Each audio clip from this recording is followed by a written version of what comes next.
The first time I saw my mother eat a human heart, she smiled at me. Not the kind of smile that reassures a child, but the kind that warns you, I am not like other mothers, and you are not safe here. I was 11. The heart was still warm, and it beat once, just once, before disappearing between her teeth. That night, I realized the stories whispered in town about the widow of Black Ash Road weren't just superstitions. They were warnings no one dared to shout out loud. And I, her daughter, was the secret they couldn't protect. Everyone in Hollow Creek had a story about my mother. Some said she could make crops rot with a glance. Others claimed she stole children from their cribs and replaced them with dolls that cried ash instead of tears. I didn't believe any of it, not until the night with the heart. We lived in the last house before the forest swallowed the town, a sagging colonial with shutters that rattled even when there was no wind. People crossed the road rather than walk past it. At school, no one sat next to me at lunch. It wasn't because I was strange. It was because of her. My father had vanished years ago, swallowed by my mother's silence. She never spoke of him. When I asked, her lips tightened, and she whispered, "Curiosity is a knife, child. Stop sharpening it." I obeyed, most of the time. But after that night, after the heart, my curiosity grew teeth. The morning after the heart, sunlight felt wrong inside our house. It crept across the walls in pale, thin blades, like it didn't want to touch anything too deeply. Mother was humming. She never hummed. Her back was turned to me at the stove, stirring a pot of something that smelled like iron and vinegar. Her black hair hung loose, brushing her shoulders. When she noticed me, she didn't smile. She didn't need to. I could still feel last night's grin carved into my memory. "Sit," she said. I obeyed. She set a bowl in front of me. The liquid inside was dark, thick, with small flecks of something pale floating like drowned moths. "Drink," she commanded. I stared at it. "What is it?" Her eyes flicked toward me, sharp enough to cut.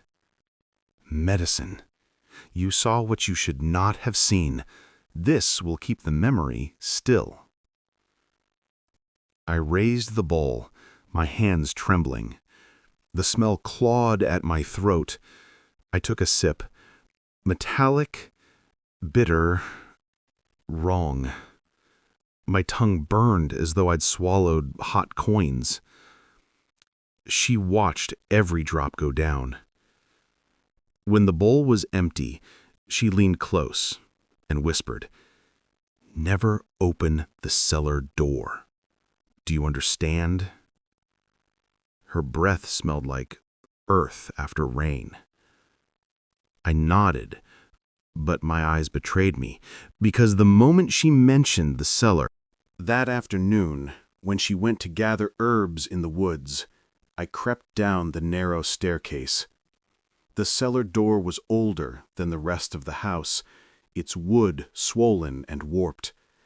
Strange symbols had been carved deep into the frame, circles, spirals, claw-like marks. I touched the handle. It was warm.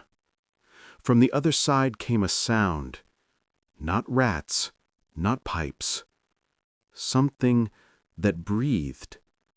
And then, clear as a whisper against my ear, "Child, let me out." I stumbled back, heart thundering. When Mother returned, her hands stained green with crushed plants, she looked at me too long, as if she could smell my disobedience. That night, I dreamt of the cellar door opening on its own, and of something crawling. The voice didn't leave me alone. All day at school, I kept hearing it at the back of my head. A man's voice, ragged and raw, whispering my name as though the syllables had been dragged across glass. Child, child, let me out. I sat at my desk, staring at the chalkboard while the teacher droned about long division. Numbers swam, meaningless.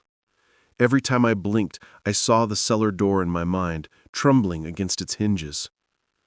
At recess, no one played with me. That was nothing new. What was new was the faint trace of mud under my fingernails and the taste of rust that still lingered on my tongue from Mother's medicine. When I got home, the house was too quiet. Mother was gone. A pot simmered on the stove, but the fire underneath had gone cold, leaving the stew inside congealed and greasy. I heard it then, downstairs. Breathing. Heavy. Slow. The cellar door groaned once, wood straining in its frame. I pressed my ear against it. The handle burned hot against my hand.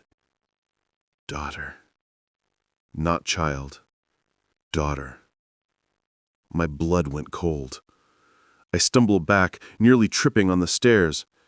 The house felt alive, watching me, waiting for me to act. I ran to my room, buried myself under my quilt, and tried to pretend I hadn't heard it. That night, as I lay half asleep, I heard something scraping across the floorboards beneath my bed. It whispered again, closer, clearer. Your father misses you. For days after the footprints appeared, I couldn't shake the feeling that someone else was living in the house with us, someone besides Mother.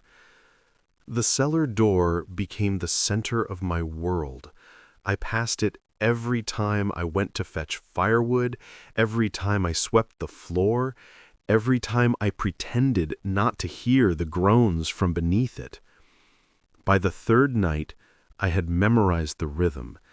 3 breaths, a pause, then a faint scraping, as if fingernails dragged across stone. At first, I told myself it was rats, but rats don't know your name. Rats don't whisper, daughter. Mother seemed different too. Her humming had stopped. Instead, she muttered under her breath, words in no language I knew. She started cooking too much food, plates of meat, bowls of broth, and carrying them to the cellar. She always locked the door behind her, always came back up with the plates licked clean. Once I asked her, "Who eats down there?" Her eyes snapped to mine. The ground must be fed. That is all you need to know. But I did need to know. That night, I crept to the kitchen and knelt by the cellar door. The wood was damp, as though something inside it breathed moisture into the grain. When I pressed my ear against it, I didn't hear the whisper this time. I heard crying. A man's crying. Low, broken sobs. I whispered back, trembling, "Father?" The crying stopped instantly. Then came a laugh, cracked and hollow. "Clever child," the voice hissed. "Yes, your father. She keeps me here. She feeds me scraps. Free me, and I'll tell you everything." My throat closed up. I wanted to ask so many questions. Why he left, why Mother never spoke of him, why he sounded half dead. But the floor creaked above me. Mother's shadow fell across the stairwell. She stood there in her nightgown, hair loose, eyes like burning coals in the dark. "Go back to bed," she said softly. Not angry, not kind, just final.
The night it happened, I wasn't planning to follow her.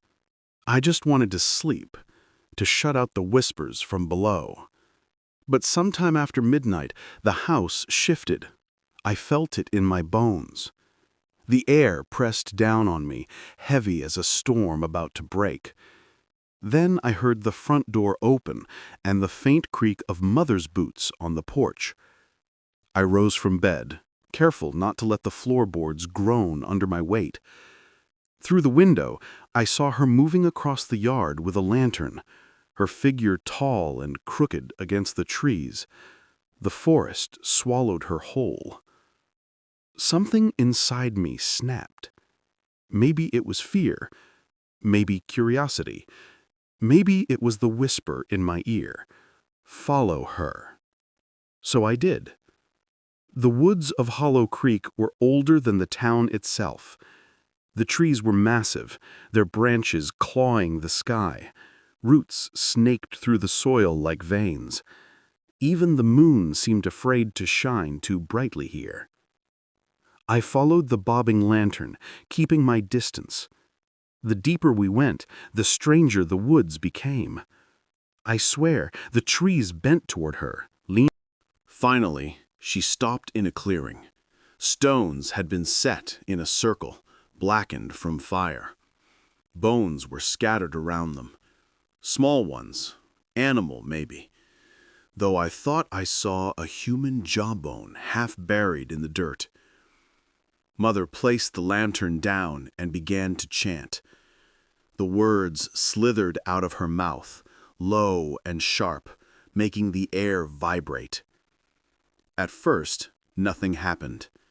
Then the earth itself began to move. Something crawled into the circle. A deer. Its body trembled, eyes wide with terror, but its legs carried it forward as though invisible hands dragged it. It collapsed inside the stones, sides heaving. Mother raised her hands.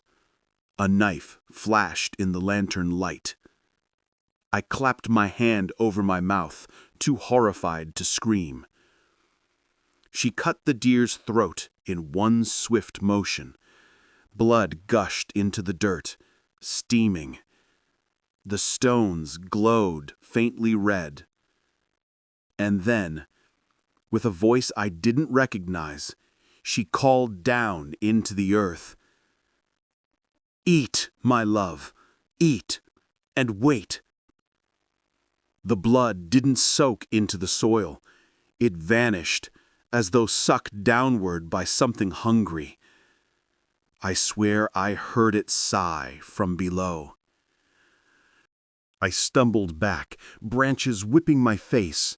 My heart thundered so loudly I was sure she'd hear me. But she didn't turn. She just kept chanting, feeding the ground. By the time I made it back home, my hands were scratched raw, my nightdress torn. I crept into bed and pulled the quilt over me, shaking. When dawn came, the cellar door looked different. Not older, not newer, hungrier. And when I passed it that morning, it whispered only one word. Soon. The morning after the ritual, the whole town seemed restless. At school, the children whispered about strange sounds in the night, wolves howling in patterns like words, shadows moving against the windows. One girl said her chickens had been found dead, their bodies drained. Another claimed her baby brother had woken screaming, pointing toward the woods. No one looked at me directly, but I could feel their suspicion. I carried it home like a weight. When I reached our road, someone was waiting at the gate. Mrs. Calloway. She had been our neighbor since before I was born. A hunched old woman with a crooked back and a voice like gravel. Most people avoided her, claiming she was half mad, but I had always thought of her as kind. She used to slip me apples when I was little, back when Mother's shadow wasn't so heavy. Now she clutched my wrist with surprising strength. "Child," she rasped, You must listen to me.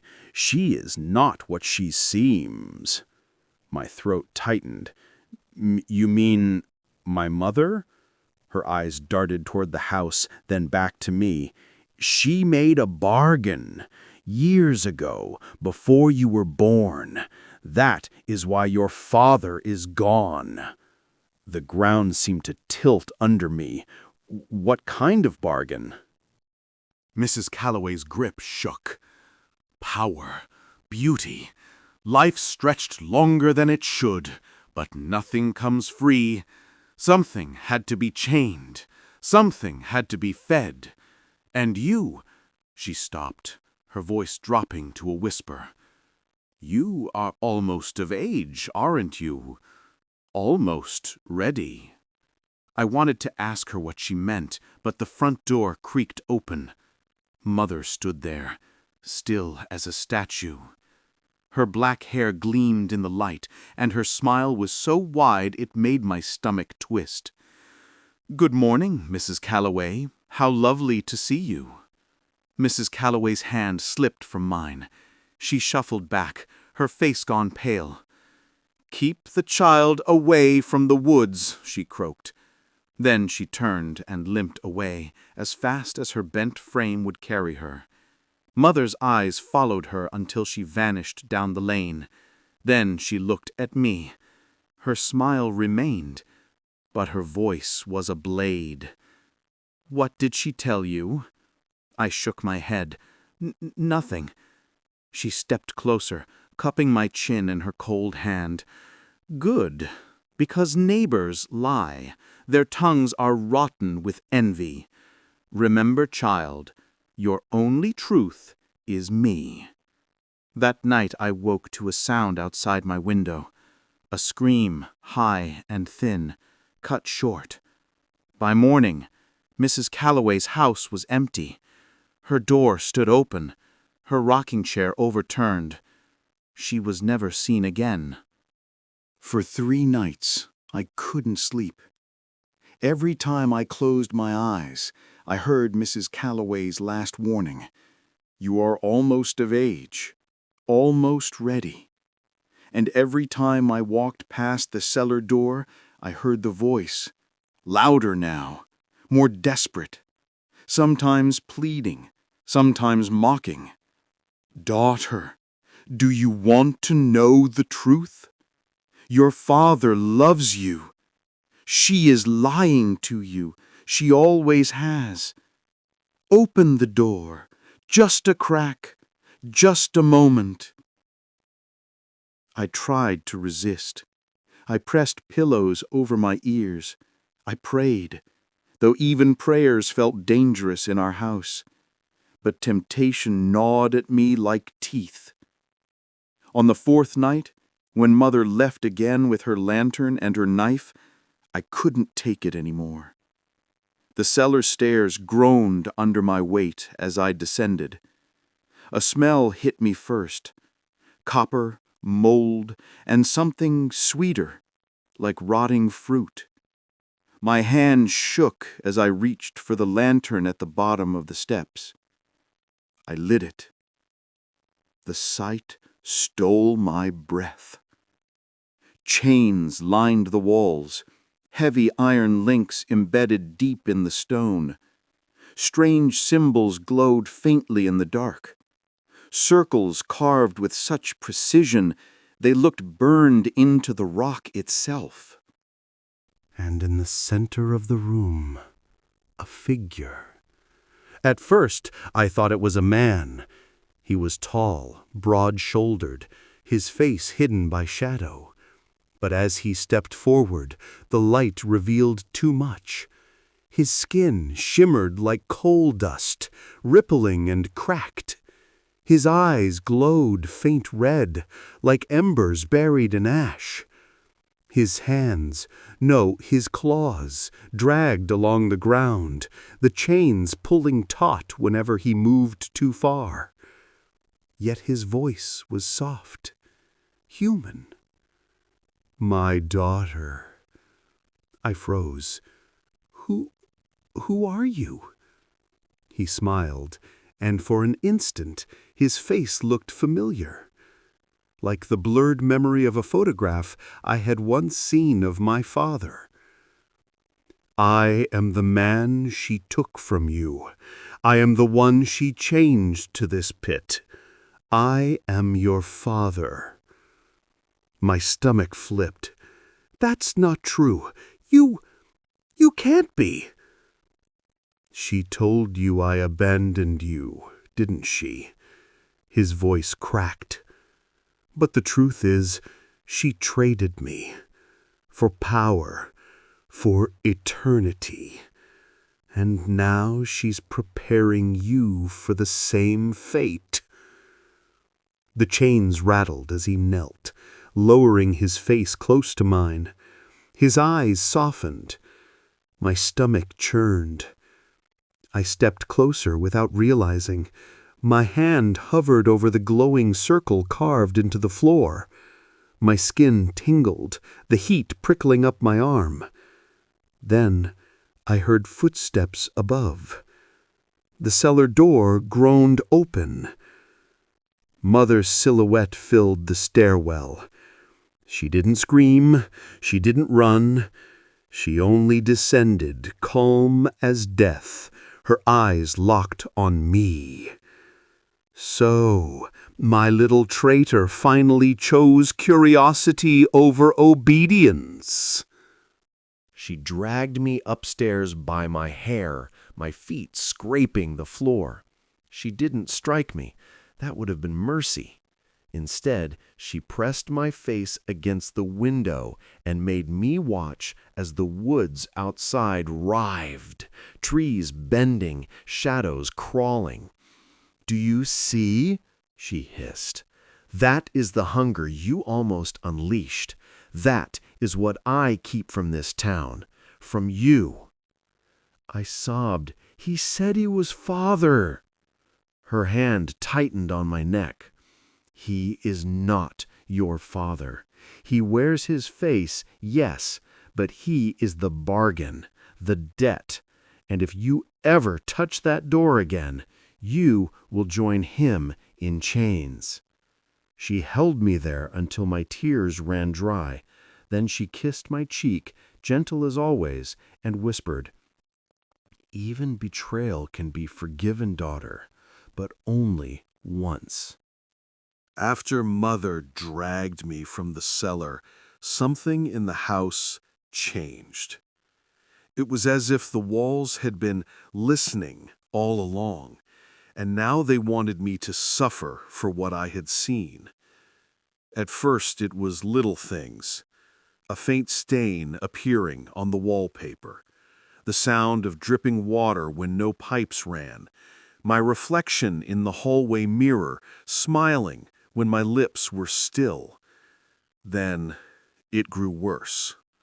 One night I woke to find streaks of blood running down my bedroom wall, thin at first, then thicker, dripping onto the floorboards, soaking into the wood. I screamed, but when Mother came, the walls were clean. She stood in the doorway, arms crossed. "Hallucinations," she said coolly. "That is what happens when you let him whisper to you. He stains your mind." But I knew she was lying, because the next day I saw Mrs. Calloway, not alive, not whole. Her figure flickered at the end of the hallway, her nightdress torn, her mouth twisted in terror. She lifted a trembling hand and pointed toward the cellar. Then her face melted, skin peeling, until only a skull grinned at me before vanishing into air. I tried to tell myself it was grief, imagination.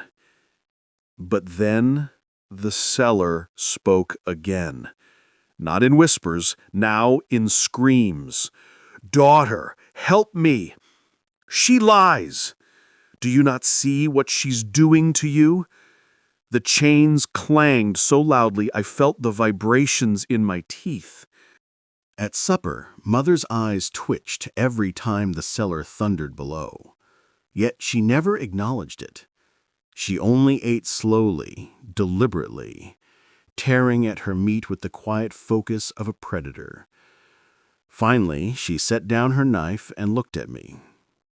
"You've poisoned this house," she said softly, "by doubting me, by listening to him.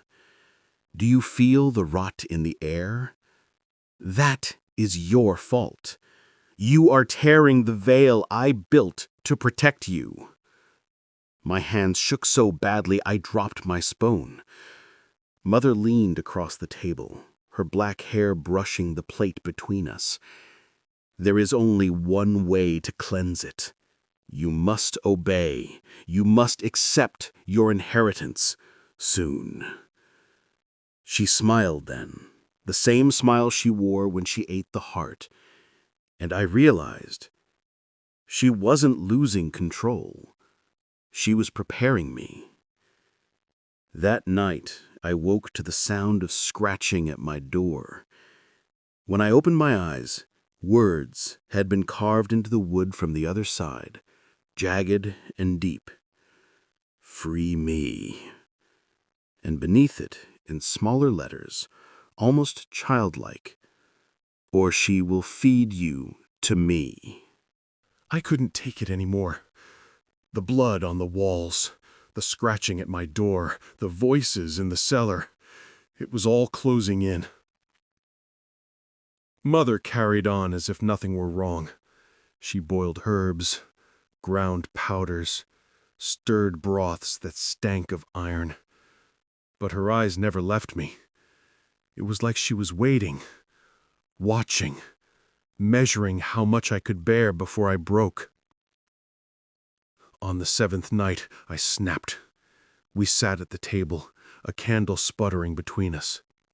She ate silently, her fork scraping against the plate.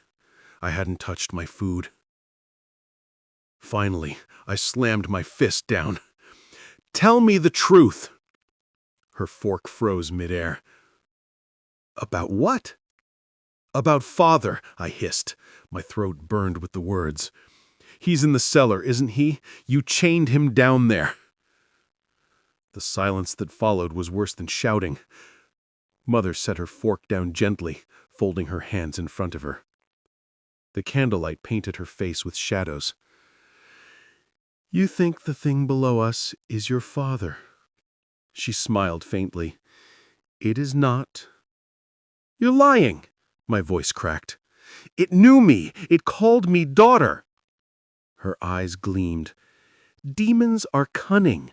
They wear faces, voices, memories. They slip into the cracks of your mind and tell you what you most want to hear. You think that makes it truth?" My heart hammered. "Then where is he? Where is my father?" For a long time she said nothing. Then she rose from her chair and went to the window. The woods stretched black beyond the glass. "He was my first gift," she said at last. Her voice was quiet, almost tender. "The night you were conceived, I struck my bargain. To carry you safely into this world, I offered him. His soul became the tether. His body became the prison. His chains are what bind the hunger below. Without him, this house, this town, you would have been devoured long ago." I stared at her, the words sinking in like knives. You sacrificed him for me?" She turned, her face soft with something I almost mistook for love. "For both of us. His loss bought my power, my protection. And now, daughter, it is nearly time for you to take your place, to inherit what I have built." My stomach churned. "I won't." Her smile widened, but her eyes stayed cold. "You will, because if you don't, the chains will break, and the thing you think is your father will come for us both." At that, a thunderous crash shook the floorboards. The cellar door rattled on its hinges. The voice howled up the stairs, furious, desperate. "Lies! She lies! Free me, and I will show you the truth!" Mother raised her hand, chanting under her breath, and the house groaned in pain until the voice fell silent. And she looked back at me. Her face was hard as stone. "The choice is coming, child, between me or him." And for the first time, I understood. Whatever I chose, it would damn me. The days that followed blurred together. Mother began preparing the house.